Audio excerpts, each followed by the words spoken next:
औरंगाबादमध्ये लॉकडाऊन होणार नाही, मात्र नियमांचं पालन सक्तीने करावं लागेल असा इशारा आयुक्तांनी दिलाय। यासाठी नियमावली सुद्धा जारी करण्यात आली असून या संदर्भात आढावा घेतला आमचे प्रतिनिधी विशाल करोडे यांनी। कोरोनाचा प्रादुर्भाव पुन्हा वाढत चालला आहे आणि हा प्रादुर्भाव रोखण्यासाठी आता औरंगाबाद महापालिकेने काही कडक नियमावली केलेली आहे।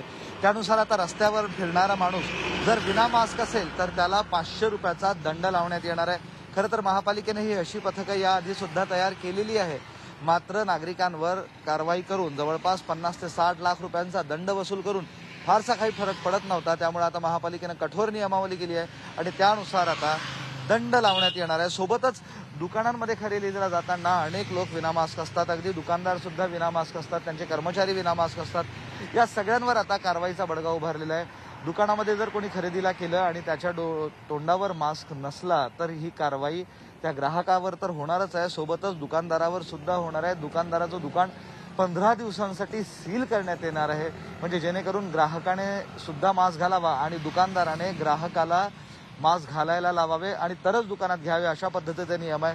तिसरा महत्त्वाचा नियम म्हणजे लग्नासाठी 200 लोकांना मुभा देण्यात आली होती, 200 पाहुण्यांना, मात्र आता ती पुन्हा 50 वर आणण्यात आलेली आहे आणि ही 50 वर आलेल्यासोबतच तिथं सगळ्या नियमांचं पालन व्हावं अशी अपेक्षा आहे आणि अशा पद्धतीचा नियम सुद्धा आता पुन्हा बनवण्यात आलेला आहे। जर तिथं सोशल डिस्टन्सिंग, मास्क लावणं, सॅनिटायझर न वापरणं अशा पद्धतीनं नियमांचं उल्लंघन झालं तर मंगल कार्यावर सुद्धा कारवाई होणार आहे। मंगल कार्यालयाचा परवाना रद्द करण्यात येणार आहे। कोरोनाचा प्रादुर्भाव वाढत जाण्याची भीती आहे, दुसरी लाट येण्याची भीती आहे आणि हे सर्व रोखण्यासाठी आता महापालिकेनं ही कठोर नियमावली आजपासून जाहीर केली आहे।